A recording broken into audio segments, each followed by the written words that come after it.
Ladies and gentlemen out there, this is Artie Lang. This is disgusting. Everybody's too nice now. We're all so nice, aren't we? But the thing is, we're not nice. Secretly, we're mean. That's essentially the show. It is funny. I cannot be a bigger just blob of nothingness and negativity. Party time! You want to get a little limbo dance going? Come on, I'll do it. The third person at the table was the bottom of my stomach. With hair and paleness and stretch marks. American nightmare. Weight like a spider. And this talks about every controversial subject you can imagine. Shock jock Artie Lang on Media Day. Can't be with that sweet stuff. Nah. Smack the sugar right out of you. Welcome to the Breakfast Show. Artie Lang here. Artie Quitter Podcast. Joe Matarese back from a day off. He made the wife stay home today. The mic's not on. James, yeah, there we go. It just sounded like I wasn't acknowledging my acknowledgement. What happened today? Both kids are sick. They got sicker, right? Well, my daughter got a little better, my son got a little worse, and now my wife had to stay home today. So she missed 2 days of work. Right. It's her second missing of work. So she stayed home yesterday, too? No, she stayed home the day before yesterday. Oh.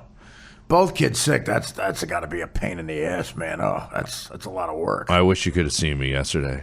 And my daughter's potty training all at the same time. So I got like her in underwear, maybe peeing and shit in her pants. What is that like to potty train? What do you do? Like, what do you leave food in the toilet or something? Hope they crawl in there? Like, it's amazing how, well, they always say girls are better than boys, but like, it's amazing. Like, I'm shocked all of a sudden my daughter will be like, I went, and I'm like, you know, I don't want to gross the listeners. Right. I pooped. I'm like, you did? Well, like, she's done. It's not gross. Wiped herself, everything. Like, my son's 7 and doesn't wipe himself yet. Really? I still have to wipe him. Oh, wow. It sucks. You didn't do that here, did you? No, he didn't go. Dan's like that with me right now. I can't do this anymore. This is ridiculous. I didn't sign up for this. I know you're sick. I know you got the type 1 diabetes, but this is ridiculous.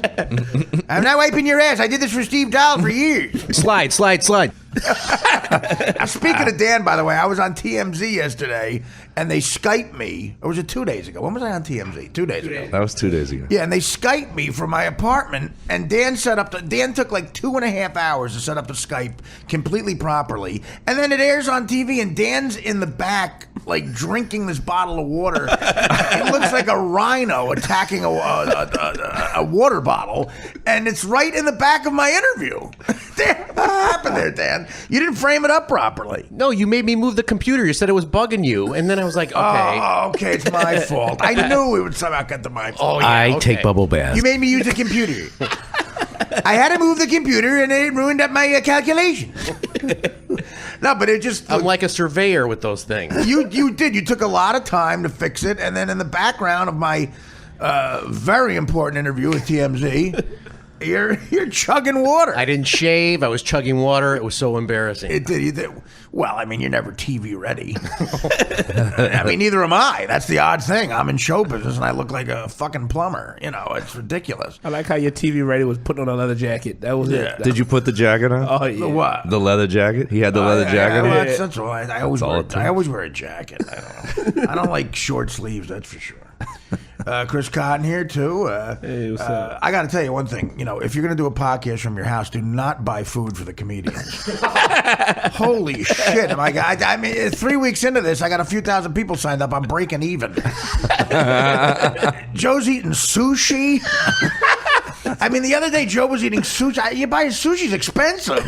And, you know, I like a nice piece of sushi at night, so I figured I'd put it in there. And I figured you guys knew the sandwiches were for you guys.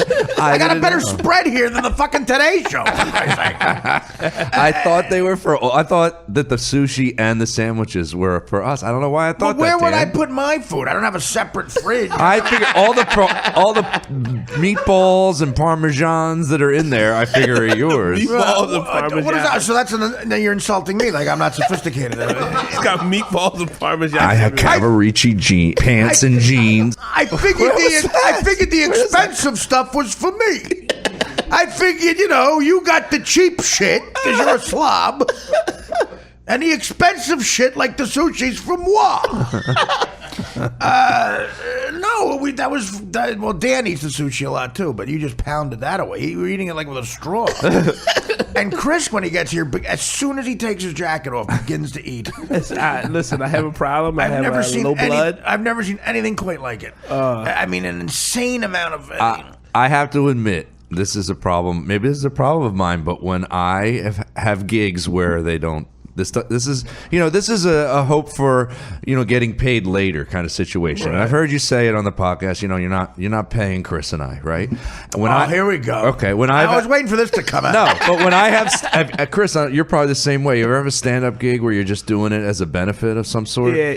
I usually eat like a motherfucker at those gigs. Because of bitterness? Not bitterness, not madness. Just like, okay, I'm not getting paid. I'm gonna eat and drink myself to even. It's like it's kind of like when you gamble and you lose. They say you go to the buffet, right? Well, I mean, you don't have to be here. No, but I mean, I have one sandwich. I'm like, all right. I don't recall the conversation begging you to come. As a matter of fact, I recall it being the other way around. That's true. You're right. I did ask a lot to be on the Holy podcast. Shit! But I'm saying, is there going to be food? I'd like to come and I'd like food. So what's your uniform? These are great. I'm kidding. Joe's great on the show. I'm glad you wanted to do it, but I mean, we could stop for the sandwiches. No. But seriously, I didn't. I thought. Do you feel you're even yet? No. For this week? No. Have you eaten yourself to even? Chris, by the way. Oh, my God. Chris takes his jacket off, begins to eat. He's taking his jacket off with one arm and grabbing a sandwich with the other. And then he starts watching TV. And it's like at the end of the day, we have to squeegee down the television set. Oh, he'll stay over. I'll sleep over. I'm a relaxer. It's becoming like that. I'm in. I don't know how to back off. Well, are you still on the futon or? No, I'm in the bed because it's funny because guy was here, H. Foley, another comic. He moved out of the apartment. I was waiting for him to crowbar him in. Yeah, he had lunch also, by the way. He did have lunch. What is Foley's deal? Is he a comedian? He's a comedian. But he moved out of the apartment. Comedians. I'm not eating here anymore. I'm gonna eat here so much. I'm just gonna have the water. Uptown Pizza's across the street. I'll grab a slice on the way. You can eat the designated food. You got to put cheaper food in there. It's like people don't know this about stand-up comedians, but sometimes you go to gigs and they'll go, "You can't get the steak, but you can get this." Right? There's usually. You've had that, Chris, right? The comedy menu, they call it. You can eat. It's usually like a burger or like a chicken sandwich. Don't make it sound like I've never seen the comedy menu. You probably haven't. Not in 20 years. Artie, you don't have that, Joe. But so what about Foley? Oh yeah, he moved out of the Foley. How do you know Foley? Let's explain to the audience who he is. Me and Foley, we met in Philadelphia. He started. He left here. After his, he had a problem with the white stuff, and I'm not talking about white bitches. Right. And he moved to Philadelphia. I met him there right off of his, Are you a cokehead, Foley? Well, come on, sit over here. He's sitting there like a stalker. He looks like someone in ISIS. He looks like a sound guy. He's one of your buddies. He's one of your roommates. He was in my wedding. Oh, I didn't know that. Best friends. I thought he was one of the. He looks like he would just know how to work sound gear. I don't know why. Put the mic on for Foley. I had a sandwich, by the way. Sorry. Sandwiches are fine. And took a shower. Hope that's cool. Oh God, that's not cool. If someone has to shit, they're going in the lobby. No, go ahead, Foley, the comedian. You tell him. You had a problem with blow? Jesus, what the fuck? We jumped right in. I mean, he said it. Yeah, then I moved to Philly and started doing comedy. We met and started Center City Comedy. And now here we are. Where are you from originally? Outside of Philly, Bluebell, PA. Oh, so you moved to Philly from Bluebell, Pennsylvania. What's that like, Joe? You know Bluebell? I never heard of it. Yeah. Where is it? Near like Norristown? Okay. Yeah. Suburbs, shitty. man. You can tell it's shitty. That's not shitty. That's kind of nice. No, right? it's really nice. Yeah. And so what happened? You just the cocaine got to be too much, and how do you pay for it? I had a job. All right. Yeah. I moved up here to be an actor and then started doing blow, and that's pretty much it. That's the story. This sounds like night, Artie's everybody. life. Artie's life story.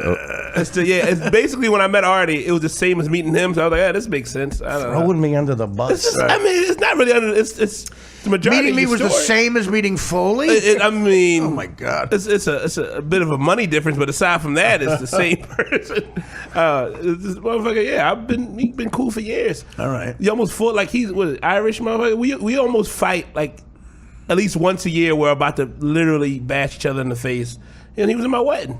One of my best well, friends. I mean, that's what friends do. They fight. Kind of feel like that right now. Can you say wetting again? God has a Wedding. trouble with the English Wedding. language. Wedding.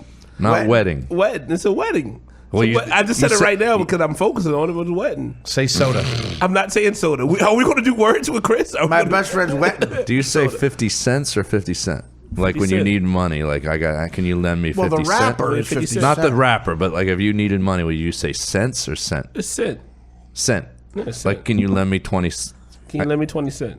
You don't put an S at the end. There wasn't an S at the end, wasn't there? No, you just said cent. Cent. Jesus Christ. Cents. Someone's loaning it. Someone's asking to be loaned 20 cents. That's rough times. Do you say shrimp or shrimps? No, I say shrimp. I can say You sure? I can say shrimp. You've never said scrimps? I've never said You say shrimp. X, though. X. X. You say X, not S. He says X. I heard him say X. Jesus Christ, they did discover one of my. Well, no, a lot of people. A lot of Italians say that too. I X. talk like shit. That's what we know here. X. Sorry, back to your wedding. No one's articulate. No, that was it. That was it. So No, you got? it Was he like in the wedding? He was one of my groomsmen. Oh, okay. I didn't have a best man, so I just decided not to choose because I'm a pussy. So I had him. It was literally him, the only white guy, and 4 black guys. I was gonna say, I grew up were with there him. were any white people at the wedding besides him? Him, and on my wife's side, she was cool. One white chick. What white woman? And that was it. They were the only. And they didn't even walk down together. That's what made it funny. You guys hook up? Did you like find yourself talking to the one white person? No, I was trying to hook up with a black chick, the girl I was paired up with, but Yeah, it Did didn't you work bring out. Did you bring coke to the wedding? No, I was past all that. That's where you bring cocaine to a wedding. That's where you do a lot of blow at weddings, man. I did that. I did that at my brother's wedding. Does he know that, or are you just finding out? No, he knew about it the next day. I think he knew about it. I ran up like a $200 porn bill on the hotel room. What? Because you were on coke? Yeah. Oh my god. And then my parents were paying for the whole floor, so I got up at like 5 o'clock and checked out. And just waited at the brunch for everybody. So you were doing like that coke jerking off like real fast, like your jaw going. And, Yeah, I had And it you're in a really bad. hotel room your parents are paying for at a wedding, at your brother's wedding. Oh man! You didn't expect us to go this far. That's too fast. Listen, Norm Macdonald did the same thing to me, but on the Stern Show. 20 million people were listening to that. This is just my cousins right here. Yeah, that's the case. I have that affliction. Yeah. You know, some people do. Now what? Now how long you been doing stand up for then? 7 years. And how's it going? It's going great, man. Everything's cool. You make a living at it, No, I have a part-time job. or what do you do? A waitress. Is that where you got the pink jacket? So you work at a chain restaurant or just a regular restaurant? No, this image you have of me is brutal. I don't know. I'm just What, are you saying. working like an Arby's Chain or restaurant. what's the deal? No, not a fast food. Arby's waitress. Not a fast. He's a Sonic I waiter. said, do they have waiters at Arby's? Sonic. He got it. I meant like P.F. Chang's or something. Olive Garden. Jesus. Nah, I work at a pretty sharp little place in the yeah? West Village, yeah. Oh, okay. I've been doing it for a long time. In New York, you work. Yeah, of course, yeah. Okay. What I can you- thought you lived in Philly. Nah. What can you bring in a week at a place in like New York City being a waiter? I don't know, $400 or $500. You can. Yeah. I'm I only work a few days a week though. Do you need? I've often thought because money sucks in stand up. You looking for a job? I think I was a waiter, and my ex girlfriend like runs a restaurant, and I contact her. I go, "Could you get me anything?" And she was literally like, "You have no experience." I go, "What are you talking about?" She's like, "That was like 24 years ago. Like, would that look bad if I showed up and said I could? I don't forget how to do it." Now, everything changes though. It's hard with the computerized like menus and the fucking different lingo and the. Is that hard to learn? Not at all. I could do it, right? He's retarded. So I'm pretty sure. Could you get me a job? I get you a job. You could get me a They're job. actually looking right now. You serious? Swear to God. For a waiter, Breakfast and lunch shift 5 days a week. I could do it. That makes me think I could be on SNL. You waitered? I probably eat myself to even. Yeah. Do they give you a shift meal? I need a waiter here. I'll serve. You want to bring Chris's sandwiches? Could do a dry run. No, but did you waiter, Joe? When I was younger, I did. Bartender, waiter. I wished I bartended. I didn't. I was only a waiter. I got fired from everything.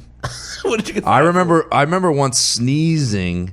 When have you ever had? It's so hard to balance your shit after a sneeze, Right. And I would like go fucking crazy. But I remember you have to refill the peppers and shit. And I got some pepper in my nose, and I sneezed, and my table saw me sneeze, and I guess they watched. I didn't even realize that I do this, but when you sneeze, I kind of wiped my hand on my leg. No.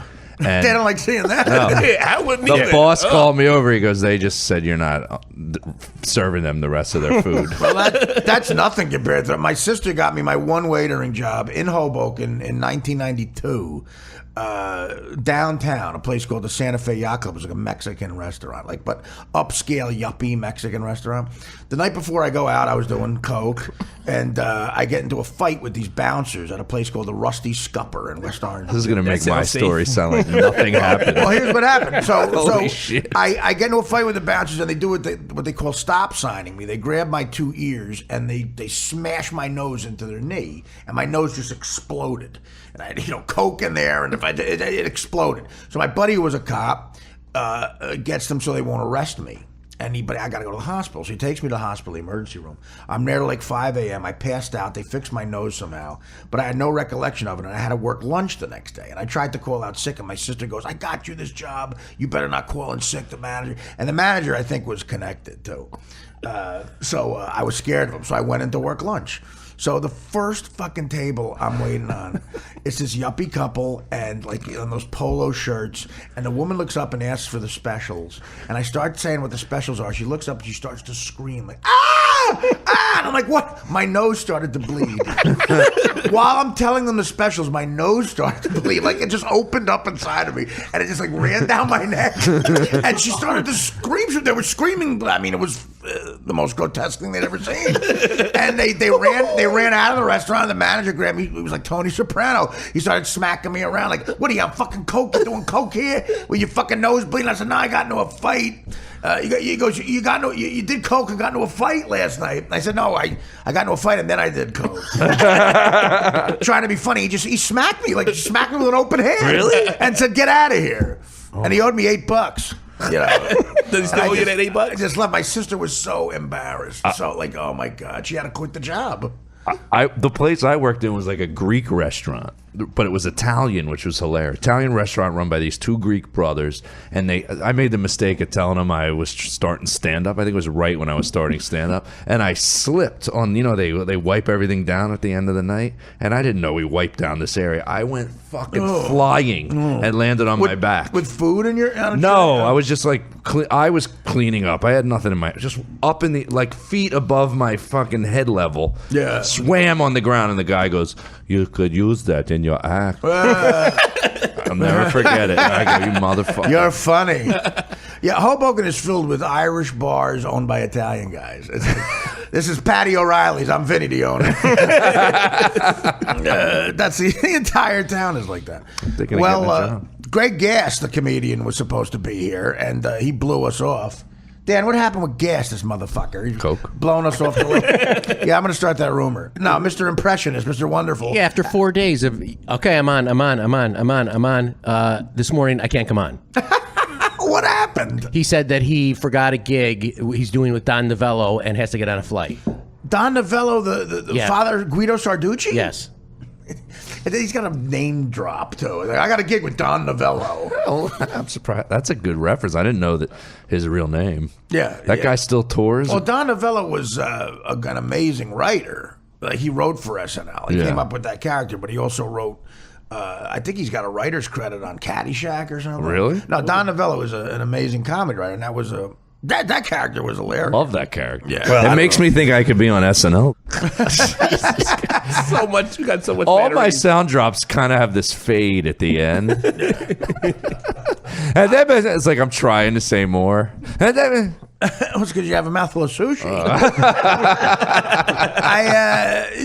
Play this guy left all these phone calls yesterday. Joe wasn't here. I can't stop thinking of the Derek Jeter guy. This guy called and did an impression of Derek Jeter. Listen to the Derek Jeter impression. How you doing, Artie? It's Derek Jeter, man. How you doing? I just want to congratulate you on your new podcast and best luck. Thanks for coming to the games. Thanks. Bye. Thanks for coming to the game. Hey, it's Derek Jeter. Yeah, it's Derek Jeter. Of course, you recognize the voice. It's Derek Jeter. It's just so bad. It's funny.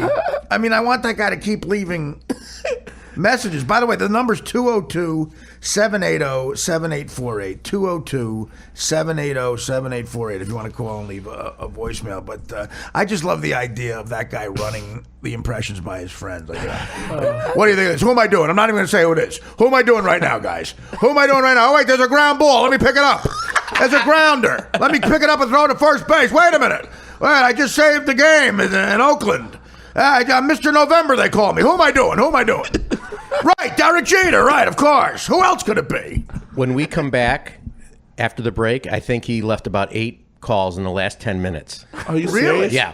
Really? Yeah, on the voicemail, because I get notices, and it's all from the same number. Bad impressions always have saying who you're doing in the impression. You have to, yeah. Yeah, this is Derek Jeter. Or it says a catchphrase that's so recognizable it has to be the guy. Like if it's De Niro, it's like, you looking at me?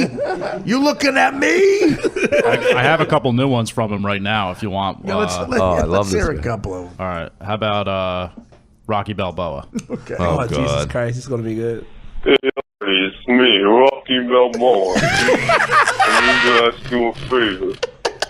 My 2 turtles, Cuff and Link, they're missing. I feel like a Kentucky Fried Idiot. If you could put the word out on Twitter, I really appreciate it, Artie. Thanks. Dan, get on that, please. Wait, but he says one. Cuff and Link. He says one funny thing every time. No, but I love the way he goes, it's me. Hey, Artie, it's me, Rocky Balboa. Who else could it be? Actually, Joe does a great Rocky. I love that he said they're missing. Cuff and Link. Cuff They're and missing. Link, I'm missing. I feel like well, he went in from Rocky 1 to Rocky 2.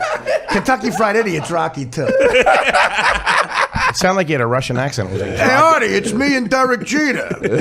Yeah, it's Derek Jeter. How you doing? I'm here with Rocky. Hey, Rocky, how you doing? What's up, Rocky? How you doing, Derek? All right, go ahead. Let's hear more. Okay, this one's President Obama. Jesus, this is gonna be good. Hello, everybody.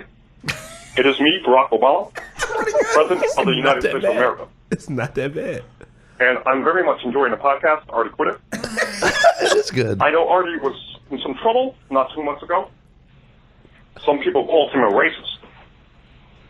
But I'm sure one day, long ago, his father, may he rest in peace, told his son that there would never be a black president. And guess what? There is. So white people, they can use the word nigger now. What? He's all over the place. And I also like to say I like the cows. I like to give a shout out to my fellow nigger, Chris Cotton. What? For real? God. Matarese. I've seen you on ATT. You were okay. No nigger jokes, so hey, I couldn't vote for you. What? But guys, keep it real. I'll support you all the way. And Artie, sounds good. Thanks. My fellow nigga. Well, I mean, dude, he's really he's going with that word. He doesn't He care. jumps in both feet and doesn't give a fuck. My fellow nigger. Let me just say, hey, Derek Jeter, listen, I like my fellow nigger. Oh my God, that's hilarious. Go ahead. Darth Vader. Artie, my name is Melissa. I'm an actress. I'm one of them disgusting people that you see on the anti-cigarette commercials. I'm the one with the blowhole. I tried to call the other day, but I had a meatball parmesan stuck in my hole. You probably didn't understand me. I just want to say, I'm a big fan. And I hope you see my commercial. Because I know that you're a smoker. And I hope you quit. Because I want to hear you for the rest of my short life. And you're the best. That might be his best one. Do you think he does these in one take? Do you think he erases them and maybe he obsesses with them? That's fucking hilarious. Are there any more? Are there any more of them? Yeah, he threw us off. I was thinking Darth Vader too. I thought That's what was funny. He has great reveals. Hey, Artie, big fan. You ever hear the song by Sammy Hagar? You know, the one's like, that's I an can old drive 55. That's from yesterday. That's right. What's that, Sammy Hagar? He just no. It's just a bit. It's like a guy that who's a was a Sammy bit? Hagar fan. Yeah. He never says who he is. He just goes, "No, that song it should be 70 because." They just gives an observation. What is this guy's name? I don't know. He just makes an observation about the fact that it's 70 miles an hour now in the place. So That's the joke. He goes, it should be 70. He has to redo the song. He goes, yeah, he should redo the song. He should redo the song and make it 70. I can't drive. That's the entire voicemail. You want a quick one before break? Yeah.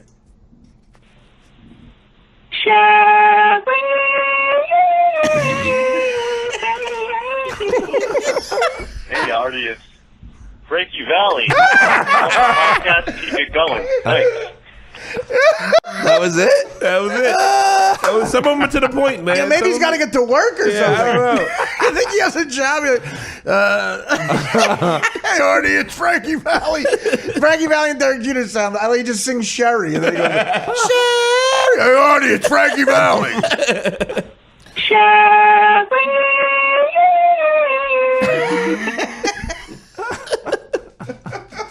Hey, Artie, it's Frankie Valley. Like Frankie Valley starts all his messages with one of his hits.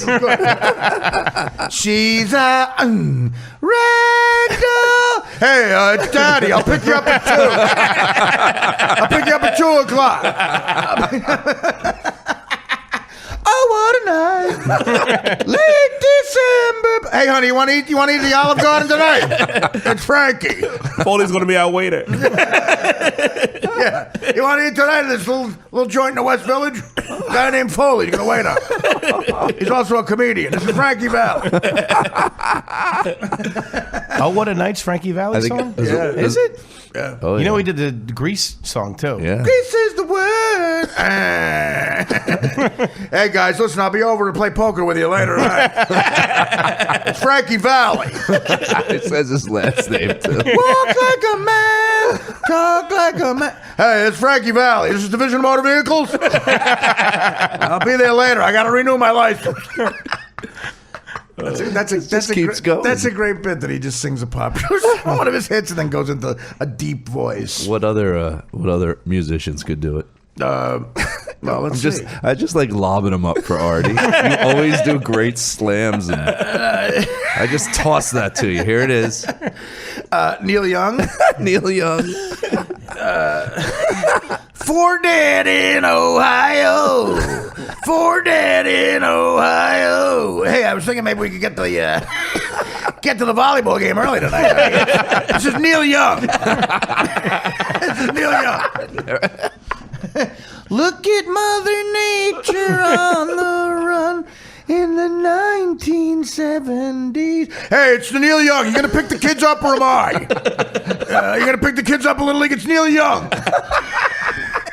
Hey, we have, speaking of voice shows, Hansy, the great Hansy. Do you know who Hansy is, Chris? I have no idea who Hansy's a guy who called in the I thought Stern. what they call Cosby. Oh, well, he called in the Stern all the time, and he's a big, enormous, obese Pakistani guy who lives in Toronto in his mother's attic. He's 35 years old, and he's a big weed smoker. He's very paranoid, and me and him get in a lot of wars over who's fatter, but he's Pakistani, and that makes me a winner. But here's a voicemail from Hansy, kind of nice for Hansy, but I promised him I'd play it.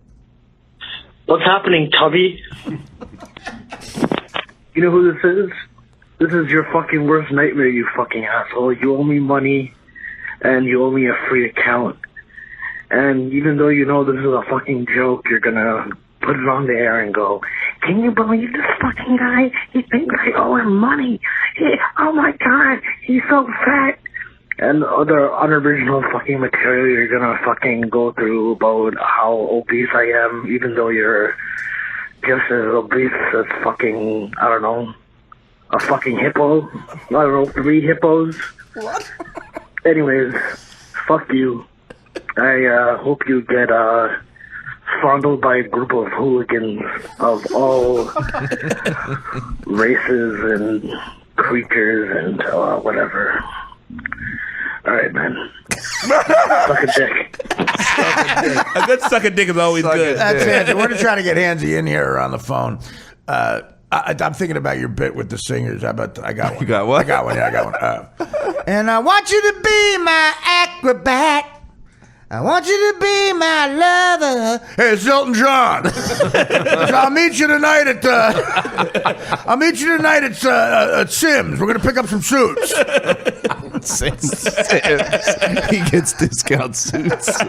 Sims. I don't even recognize that song. Is that a B-side? I don't either. Little Genie. I thought you go with Rocket Man or something like that. And I guess that's why they call it the blues. Time. Hey, it's Elton John. Just confirming my hair appointment. I'm trying to think of one. Just confirming my hair I'm too afraid to try it because these are too good. Live and let die. It's Paul McCartney. You told me to call and confirm the landscaping. You coming over? You doing the shrubs at noon?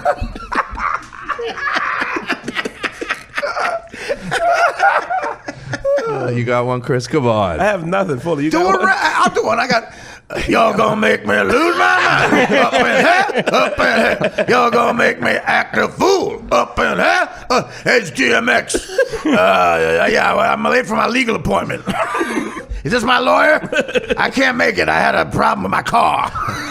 This is DMX. It is fun. Come on, do a rap. Most of the time. And the feelings laid back. Palm trees grow hairy. Hey, this is Neil Diamond. I'm just calling to confirm that you're going to trim my sideburns at 12:30. I'll be there. I'll be there 15 minutes early like always. All right.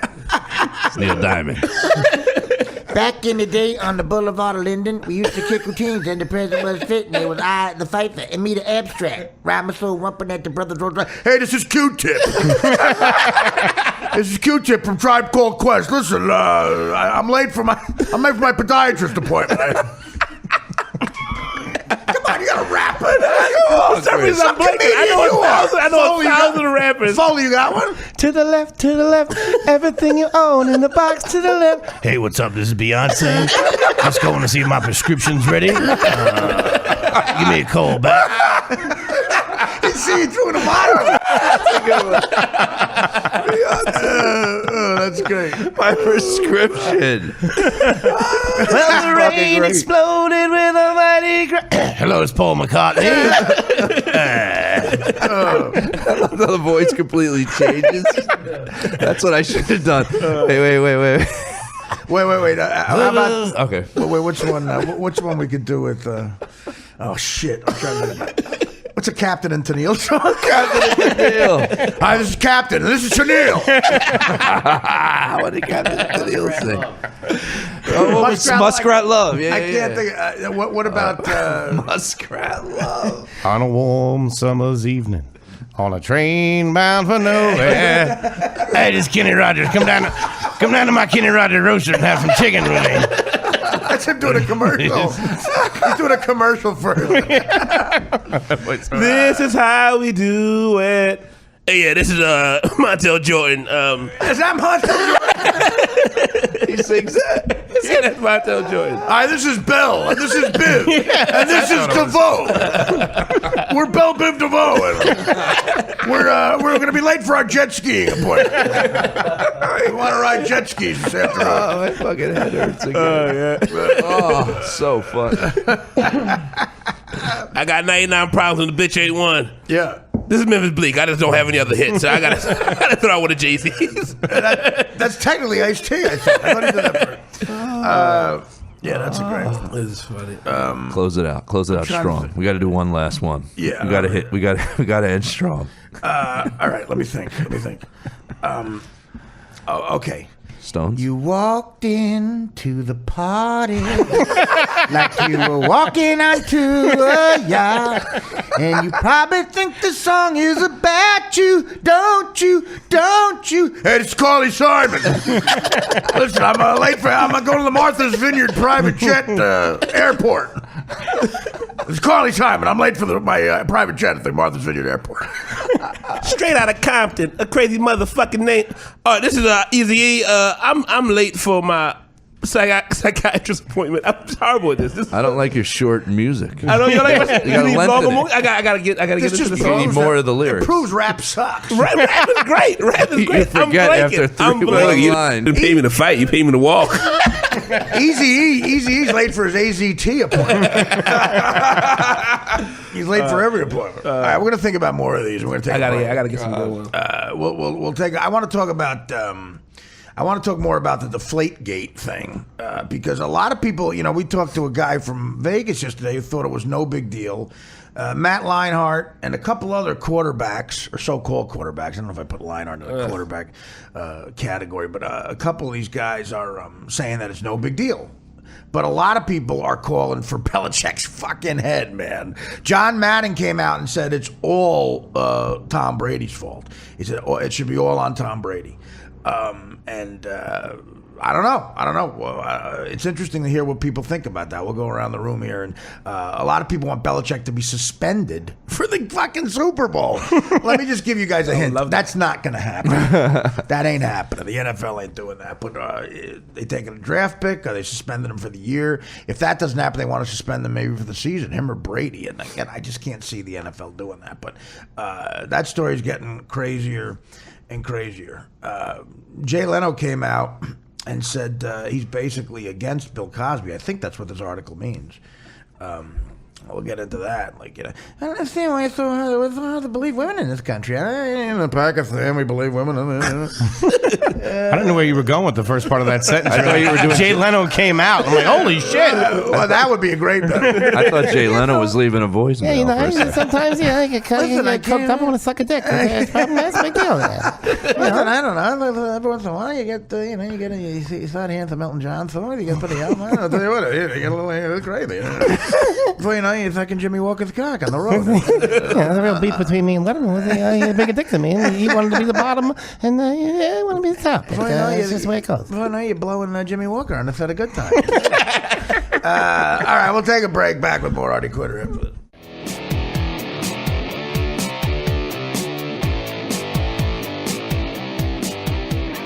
Welcome back to the Artie Quitter podcast. Joe Matarese here.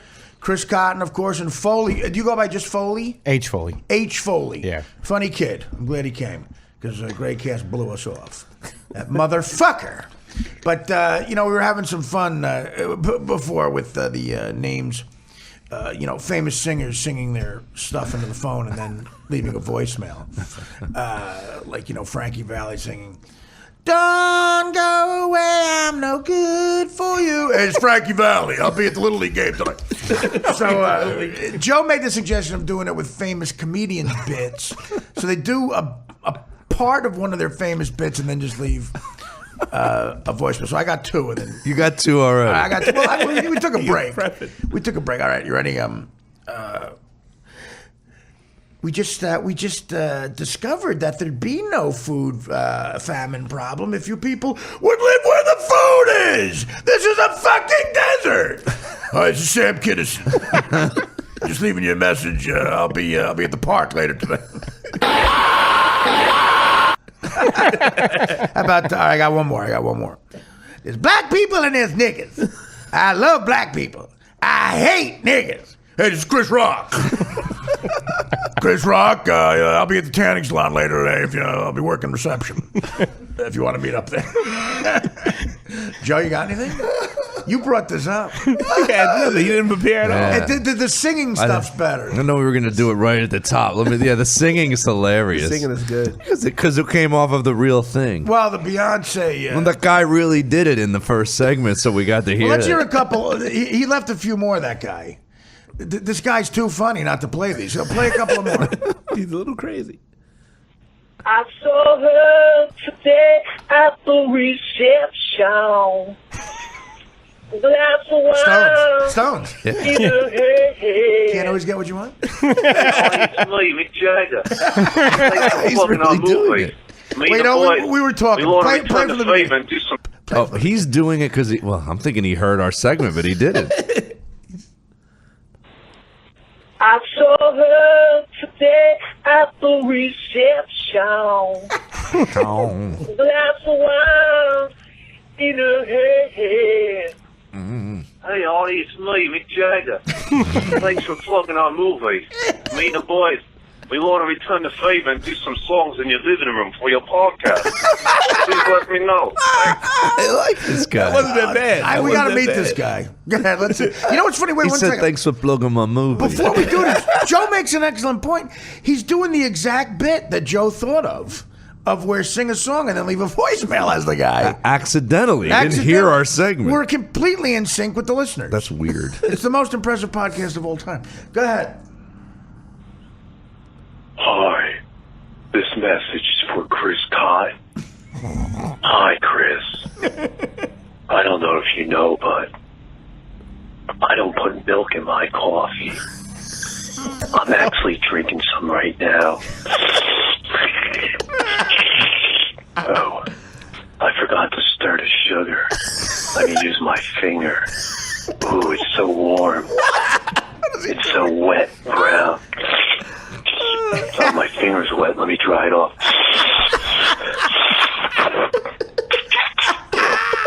So, Chris, I got a question.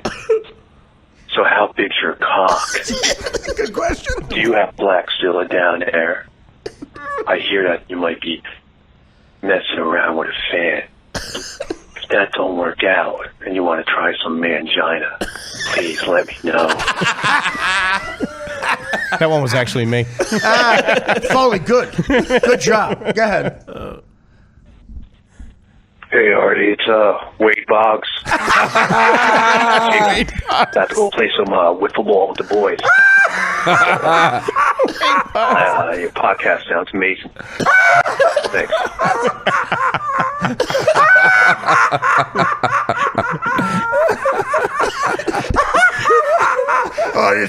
It's Wade Boggs. Sounds a lot like Jack. Hey, Artie, it's Wade Boggs. There's not an ounce of effort in the impression. Not an ounce of like, okay, guys, you know the Wade Boggs I do? Yeah, it's amazing. I'm going to do it. Don't give away the gold, man, because you might want to start your own podcast. I know, but I think if I do my great impressions with Artie, then I think we'll get attention. I'm doing the Boggs. Fuck you. I'm going to do the Wade Boggs. Artie, it's me, Pedro Martinez. How you doing? It's me, Pedro Martinez. I got a Big Poppy here with me. Yeah. What's up, this Big Poppy? Do you have a big cock? Do you have a big black cock that I could dry with my finger? That was the creepiest shit I've ever. It might be Chelsea. That might be Chelsea. Oh no. I'm addicted to this guy. I realize. Like every one you play, I'm like, play the next one. No, go ahead. I should put it on like an addict to this guy. I'm gonna produce. Artie. That's it. That's right. Hey, Bruce, the boss. I heard a rumor. Wait, play from the beginning. I would hear what he said. Just play from the beginning. Yeah. The boss. Artie, it's me, Bruce, the boss. I heard a rumor that the Rolling Stones might be playing in your living room. You gotta get me up there. All right. Gotta get me up there. He's doing callbacks to his stuff. To his own messages. He knew Mick Jagger was a hit, so he's like, I gotta do He's doing callbacks to his own bits. Love this guy. He's doing callbacks to his own bits. He's saying, hey, Chris, you're right. He's like saying, listen, guys, the Jagger one had to be a hit, right? I don't know for sure, so let's just do a callback. I'll do Bruce. He has writing meetings. And his friend's like, you're going to do your Bruce too?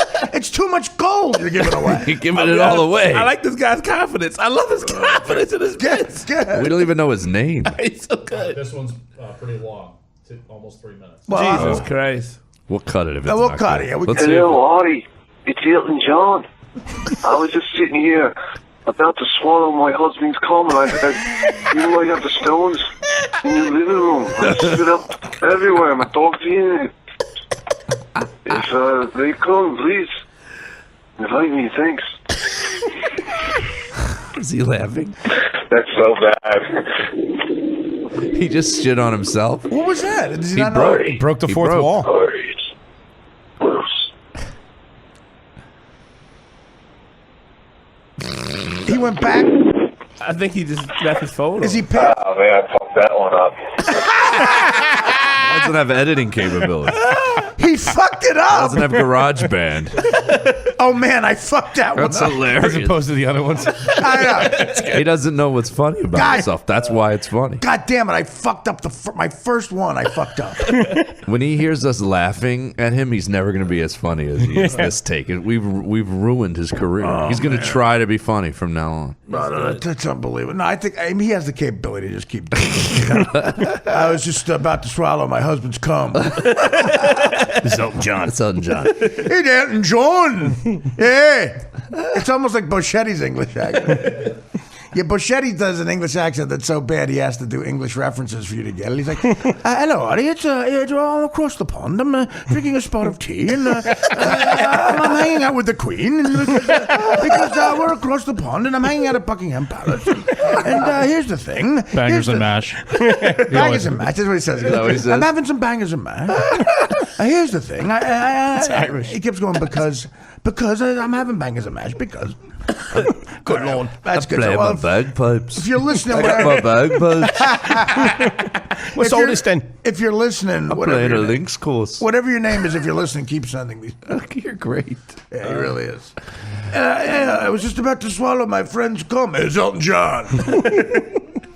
All right, like I promised, I want your opinion on Deflategate, all you guys. You guys seem like sports fans. Foley, you're into sports? Yeah. I would assume. Joe, we know, and of course Chris is. I'm up 10 G's going into the Super Bowl, and this might affect how I fucking bet. Because it's really weird. It's nothing but a distraction. I know it's early. We got a week and a half. But, okay, some people are calling for Brady's head. Some people are calling for Belichick's head. And by the way, I believe Brady. Dan, do you know, is Brady doing a press conference today? Yes, in 45 minutes. Okay, we're going to miss that because I got to go. I'm going to the Seton Hall game tonight, by the way. Nice. Monday on the podcast, I will tell you what it's like these days at a Seton Hall basketball game. They're the only team in the tri-state area that's good. But Brady's going to have a press conference today at 4:30. People are calling for his head. Some people calling for Belichick's head. One of the people calling for Brady's head is the great John Madden. He thinks it's all his fault. Belichick already had his press conference today and claimed he knew nothing. A surprise to me. Don't go busting my balls, Billy, okay? A surprise to me. I don't know how Belichick doesn't know anything that's going on in football operations there, but Belichick claims to have known nothing about deflating these balls. He's admitting it probably happened because an investigation showed it did. The refs claim it was so subtle they wouldn't have known because we made the point yesterday, wouldn't the refs know? That's what John Avello from Win Sportsbook said, and the refs came out. People brought that exact fact up to them, and the refs came out and said it was so subtle we wouldn't be able to tell. And my argument there is if it's so subtle, what are we making a big fucking deal about? To me, they both had things that looked like a professional football, but each team had one, and one team beat the fuck out of the other team. Well, I don't know how much of an advantage it is. It does make sense because I did hear Joe, your thoughts? somewhere in the interviews that you're forgetting that it was a really cold, wet day, and that if you had a softball versus a hard ball, Right. it would make a huge difference, which made Right. sense when they said that. The Fenway. The Fenway. I remember saying That's that. Gay Joe doing the Fenway. The Fenway. Making a homer. Making a homer. With the women's club. No, listen, I agree. But here's, okay, you're saying it was an advantage because of the weather. I'm saying, yeah, I'm saying if it was so subtle that even the refs couldn't tell, there's no big deal. It's 45-7. They would have won anyway. Move on. Your thoughts?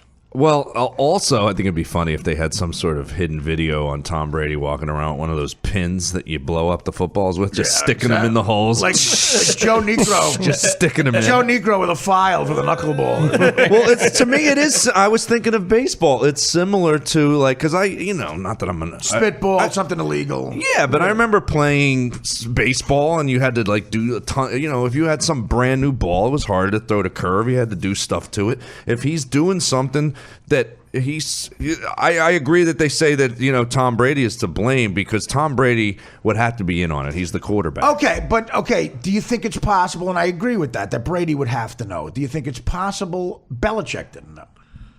That's the big fucking question. And will Brady? Some people on sports radio today, I was listening to the Fan.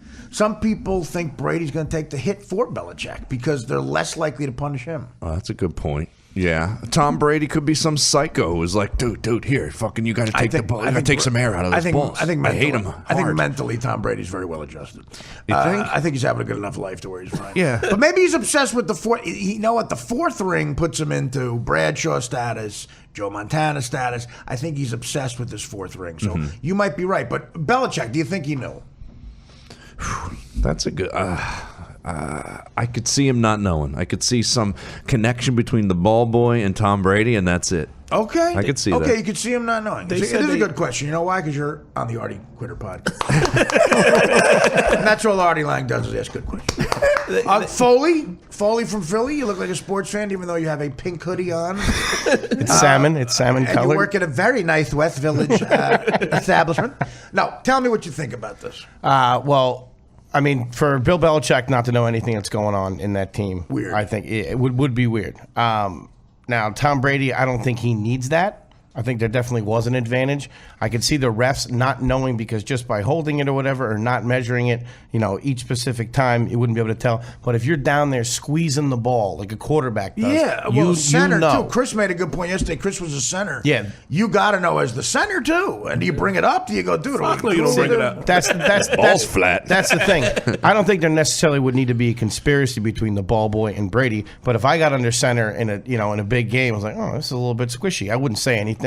It could just go back to the ball boy. Because it always that's the other thing. I haven't played football organized since the 10th grade.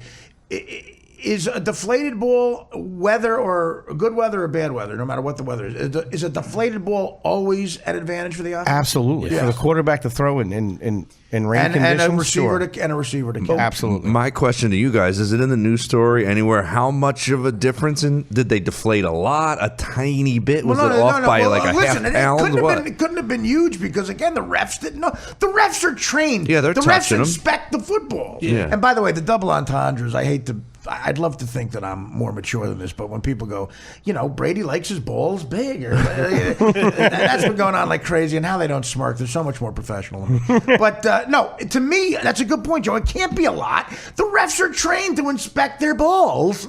They inspect them every game. Right. So if they don't notice, it's got to be real subtle. It can't be a huge, half a pound, whatever the fuck. Well, I think you could really talk about this subject after the Super Bowl if the Patriots lose, because they're not going to be able to get near the balls in the Super Bowl. Right? Because I was told you each team brings 12 balls, and that's the way you bring your own balls. I feel like Beavis and Butthead. They're bringing balls. They're bringing their own balls. I think they each bring 24. No, they do. They do that. You're right. They bring but in baseball, tampering with the balls is something that people are always worried about. Yeah, as far as scuffing them up and whatever. But if this would have happened in a playoff baseball game and they caught them after the fact, what would they have done for the World Series? If a pitcher got caught and they found out afterwards that he scuffed the whole ball up and he threw like a one-hitter. You know what? They might get suspended. They're not going to replay the game. See, that's what. So suspend them and not let them play the Super Bowl. Some Colts players and fans are saying replay the game, guys. Again, reality check. That ain't happening. And okay, but they want to suspend. Yeah. Do you suspend Belichick? And you're not keeping Tom Brady out of the Super Bowl. No. The money train. The NFL can't stop doesn't. So what do you think, Chris? I would say the one fact that everybody's forgetting is it was 11 out of 12 balls. Which means by then, this is the thing that I just thought about. That means both teams would probably end up getting a deflated ball eventually because only one ball was regular. They said no. They go back and forth. They would Each deflate team it. gets They would really. Yeah. That's fucked up. And they have Brady on record in 2011 saying that he likes a smaller ball. Yes, it's They just documented. uncovered right. This is way too deep. I can't stop thinking. There's got to be, if they look at the video of the game, there's got to be. They probably did it pre-game. They deflated them before the game even started. They showed up with them. Giselle Bundchen's like, my husband cannot have small balls. I like a husband with big balls. So Belichick. Chris, what's your? Do you think? Give me your opinion on all that. Did Belichick know? Is Brady the lone conspirator? They both have to know. It's one of those things where even if you do know, why you're not going up and say, "Yo," I wish I would in the middle of a play as a center be like, "Hey, yo, this don't feel right. He liked this too much." Like, what the fuck is a fucking playoff? Of course you're not. You know what I mean? The center's not going to say anything. Even if they do know, who do you expect to step up? Like, who do you expect to step and say, "We're winning this game right now by 27 points. We need to stop this because this ball doesn't feel right." No, but that's what I'm saying. That's not the issue, though. Of course, no one's going to step up. I feel like Belichick probably probably knew. I feel like everybody knew. But who brought it up? Who noticed it? Yeah, who blew the whistle on this? Was it a ref? Was it a cult player? Yeah, it was one of the. It was one of the linebackers for the, the linebacker for the Colt, DeQuell Jackson, intercepted one of Brady's passes. He felt it. Took it over to the sideline as like a memento of that play. Man, this ball is soft. And said, and also Sam. with the equipment guy, oh, this doesn't feel right. Really? Yeah. And then so it was noticeably. They figured it out at halftime. Maybe that's why a gay player would be needed in this. That's right. Soft balls. Excuse me, Mr. Official. I just want to talk to you for a second. It's that type of humor that's keeping them in the closet. I love the fact that that's another thing. If you're going to do that, there's a little thing called an interception. Yeah. What if that happens and the other team, feels the soft balls? Joe, your thoughts? Catches a Nerf ball. Well, what do you mean? What are you asking me? Is he busted because of that? I'm asking, isn't it a stupid risk to take?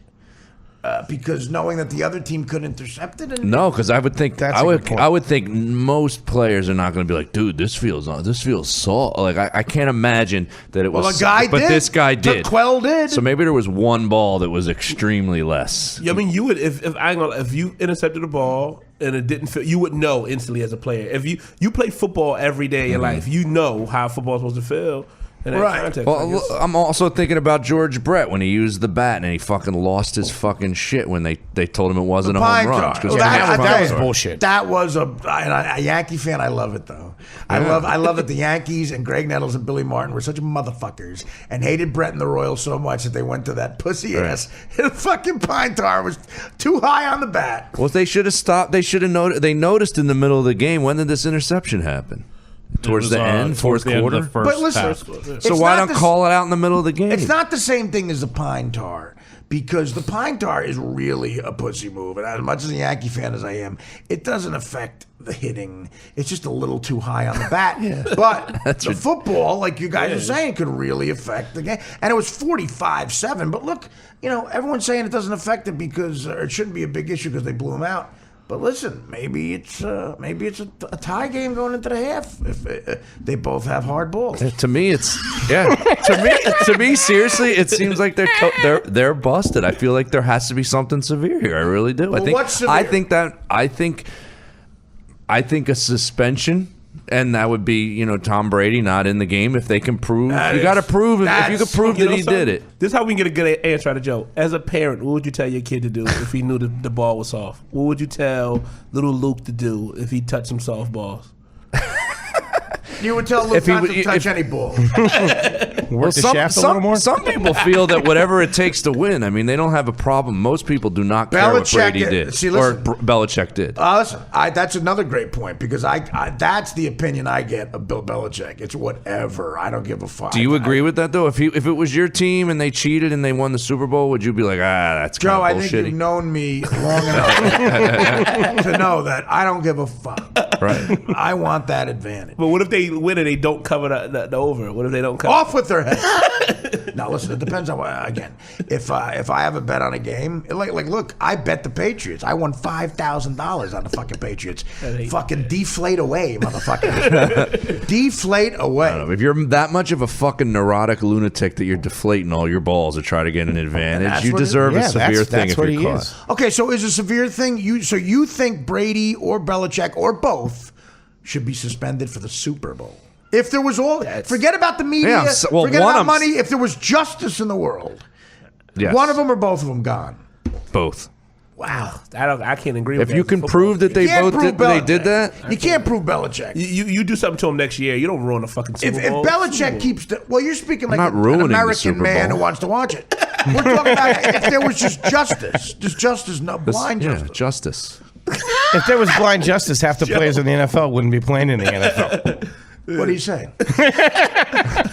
No, listen. Of course, that's the case. But I think if Belichick keeps denying it, you can't prove Belichick knew anything. So Brady's the one guy and the center. Obviously. But that's a big move too. Suspending the center and the Brady. Receivers would have to know. So what are you suspending everybody who touched the ball that game? Yes. How about you suspend Edelman? By the way, the best receiver on the Patriots has the same name as my dentist. That's a little weird. Dr. Edelman. No, you gotta prove it though. If you can't prove that Brady did it, no, you don't suspend him. But We fucking prove it. We couldn't indict the guy who choked Eric Gardner, but you're telling me they're going to suspend Belichick? First of all, This is, huh? if they can prove it, I'm defending that Italian cop. The guy was trying to arrest a guy for selling Lucy's. No, it's a very complicated situation. I think someone should get suspended. I think that's the only real punishment, but it's not going to happen for the Super Bowl, so they're not going to give a shit about game one next year. That's pointless. Who cares? Yeah. What about this, though? What if it just happened by natural air pressure? What if the balls just happen to be... I mean, that's a bit much overnight. That's why I said you have to prove it. If there's a video somewhere showing somebody tampering with a ball, check those balls if someone rats on somebody and you find out and you have proof. I played for public in a public fucking school situation, and they check the balls before the game. Are you telling me the NFL is just more negligent with their ball checking system than I'm saying there was a window.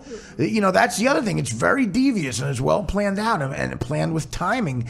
Very devious. I mean, there's a 2-hour window after the refs check them and the start of the game. So they had to do it within that time frame. And you're right. Everything's on video nowadays. Yes. And it does make more of a difference in a wet game. You got a soft ball, you can grab it even though it's wet. Yeah, and you get a more. But it'd be funny if they check the video and they also see Ray Rice beating up another woman. That's in every video. I can't buy fucking Vicodin at a Denny's parking lot in Milwaukee without it being on video at 3 a.m. It's just country commentary. Calling the dealer an N-word because the prices are high. That's on video. But these guys don't have a freaking video with the fucking ball deflation. Flippin', you're a big sports fan. Give me your thoughts. I want your I want Dan Filato's thoughts on this. It was interesting when you listened to Belichick's press conference. He kind of not so subtly said it's pretty much Tom Brady's fault. Because he was like, I don't really worry about the balls, but you might want to talk to Tom. Is that what he said? Not quite that, obviously, but it was something along the lines of... what you just said is very obvious. It was along the lines of, Tom is the guy who's kind of like more in charge of that. And then he went into this He actually said that. Yeah. Tom is that. Well, that's really and then he went and the buzz on the different media sites is maybe Brady is a little more involved in this than you want to think of because Belichick's always the guy. If cheating's involved, it must have been him. I think, but Brady is so insanely competitive. Right, he would do anything. So is Belichick. But same peas in a pod. I think that there's no. I think we all can agree. There's no way Brady didn't know. Brady would have to. Oh, yeah. Well, I mean, he's the one throwing the ball. So he's the definite guy. As far as people, human beings who knew, probably, the equipment guys who handle the footballs, Brady, the center, probably most of, if not all, the receivers, and the other guys, Belichick, now, the offensive coordinator. How far do you go with it? It was 17-7 at halftime, right? Something like that. All right. And that's what supposedly when they swapped in the proper I didn't know that. Balls I was thought at it went the halftime. whole game. So, and the star of the game for the Patriots was LeGarrette Blount, who ran for all these yards. Wait a minute. What happened? See, I didn't know this part. They noticed the issue before the half. Yeah. And by the start of the third quarter, I believe there were that's regulation, well-inflated footballs. I think that's the case. And it was only 17-7 at the time. Right. All right. And they played a better half in the second half. 10-7. Now, I think 10-7, which it could have been, is a much different football game. I still think it's something where you have to come down hard on these guys because they have a reputation for cheating. Yeah. You can't slice Spy it any other way. game. That's a way worse situation. The spy and even the shit they did against the Ravens was a joke. But they all with the eligible receiver, ineligible receiver. What they do exactly? Against the Ravens, they had Chamberlain split out right. Number 77. When you talking about that play where 77 scored? No, that was the last game. What they did was they took an actual running back. Right. And lined him up as the tackle. Right. Told the ref, hey, so-and-so is the tackle. That's legal. But they did it in a very kind of like sneaky way. I'm not saying... listen, if it's legal, you can get away with a trick play. I'm just saying it's a trick play. Every aspect Are you saying you want to get rid of the fumble Ruski too? Come on. Every aspect of them is a little bit shady. That's all I'm saying. Skyhook. See, what you so just where said, there's smoke, there's fire. What you just said isn't shady. I think what you just said is just being smart kind of trickery. The other shit is shady. The point of football is not to try to like trick the guy based off the rules. It's to beat him based off strategy or you're stronger than him or whatever. Somebody didn't the Giants, I see. Hold on, that's a thin line between strategy and trickery. Like the game's getting so fast. The athletes are getting so strong and so fast. Like, look at the new fast offense and stuff like that. It's all about developing the next new thing, right? Yeah, to get the advantage. But it's also about when you make substitution packages on offense. Unless you don't swap guys in and out like they did with Vereen, you got to give the other team a chance to adjust. There's rules based off this kind of stuff, and they cut it real close, and that's fine. I got all respect for Belichick. What about the no huddle and stuff? It's a similar concept. If you don't swap guys in and out, though, you don't have to give them time to swap their guys. That's the whole point of the no huddle. It's a fine. I agree with Foley in the sense that where do you get into illegal and devious in an illegal way and just a trick play? The deflated balls is illegal. There's the hook and ladder. That's a trick play. There's but it's not like a technicality. A flea flicker. A throwing a screen pass where it's really a lateral and you throw downfield. I mentioned it. Edelman did with. I mentioned it because it's somewhat affiliated. It's somewhat closely related. It's somewhat just cutting it close, like maybe it's legal, maybe it's not, and that's why when something like this happens, it's not okay, whatever, maybe it's not a big deal. People think it's a big deal because they've got a reputation. Chicago, Dan Filata, your thoughts on the whole thing? I find it very devious and think they should be fined and draft picks because Belichick has a Yeah, history of this. but Not you only this, hate the Patriots, though. well, then why ask me? Because I want you to be honest. He has a history. They've caught him with other teams' playbooks. They have? Oh yes. Oh yeah. He's hired. He's like Greg Brady. He's hired cut. He has hired cut players from other teams. When they're playing those teams, he has a history of this stuff. Now, how much? Everybody does that, though. Every team does that. You're right. You're right about every team, but not as much as Belichick. How much of a fine actually hurts somebody like Belichick or Brady? Like nothing. Well, Belichick. It's not going to hurt Kraft. It's not going to hurt Kraft, and Kraft will probably just step in and pay it. Kraft's got $1 trillion. He'll pay it. That happens. They find ways to do that. Brady, first of all, it's take a lot of money. Brady could pay $1 million and thing. And Belichick could probably pay up to quite a bit amount of money too. But I'm saying, usually what happens is if the owner's really behind these guys, and I think Jerry Jones did that a couple of times. Michael Irvin or something. The billionaire involved steps in and pays it. They can't. That's allowed. I mean.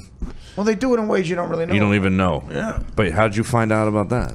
I got, Artie, let me ask you this. Artie knows. Guy in Staten Island told me. Artie, as a betting man with this distraction, right? What does that leave you as far as who you would put your money on for the Super Bowl? I like the Pats still. I still like the Pats. It's basically a pick 'em. In Vegas, it's a pick 'em. At wins, according to our guy Avello, he had the Patriots favored. No, or did he have Seattle favored? One of the two. Anyway, there's a lot of money on the Patriots, and it became a pick 'em. So at a pick 'em, I still like the Pats. You don't think this will? It'll rattle them a little bit, but I think they could use it.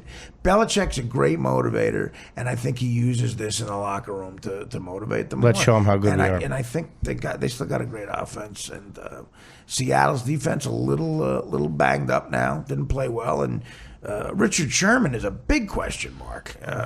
No one. I think he'll play because, like I said yesterday, he's a gamer, but I don't know if he's 100%, and that's a big fucking deal. Yeah. If a guy gets a couple of steps on him where he didn't usually get a couple of steps on him, Brady hits him with those dime passes he throws, deflated or not. Last year in the Super Bowl, the way the Seahawks fucking attacked those guys. I was at that game. That was unbelievable. The hits they were laying on the Broncos were extraordinary. I lost $100 on that game. Ooh, betting big, betting big. I lost $15,000. So thanks, folks. So you know what I'm talking about. Thank you, Foley. I guess you had to work a double that night. What do you mean? I almost had to move back to Philly. I lose a Metro card, I'm done. That's the ultimate fucking. All right. Well, real quick, Foley. Because after today we won't see you again. No, you're welcome back. Come back in and hang with us. But I'm not leaving. I'm moving in. Well, listen, you and Cotton can take a room downstairs. What's your prediction for the bowl?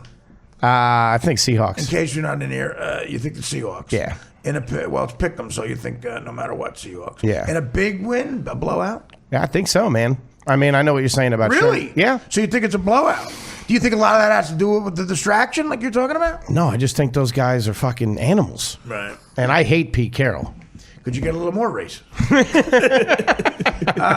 Pete Carroll's a big-time rah-rah guy. I've never loved He's one of the dirtiest coaches ever, too. Yeah. especially in college. Yeah, what about that, Dan? Isn't Carroll a dirty coach? He had like 4 of the best quarterbacks in the country on his team. I can't stand Pete Carroll. Oh, I hate him. And the way he left the school. Oh, yeah, right look at before the indictments came down. He's a scumbag. It's all corrupt. Living with Dan, man, he really is. There's a book called The Confederacy of Dunces. The main character is an obese 30-year-old man who lives with his mother and screams at the TV like he hates American Bandstand and stuff. It was written in the 60s, and that's what living with Dan is like. You just hear him, he watches in his room. He watches the computer. He watches like Chicago Blackhawks post game wrap up. And you fucking tech, you're an asshole. My God, these guys are horrible. These guys are horrible. And he watches CNN. He's like, oh yeah, tell him about the time you bankrupt another company. You fucking cunt.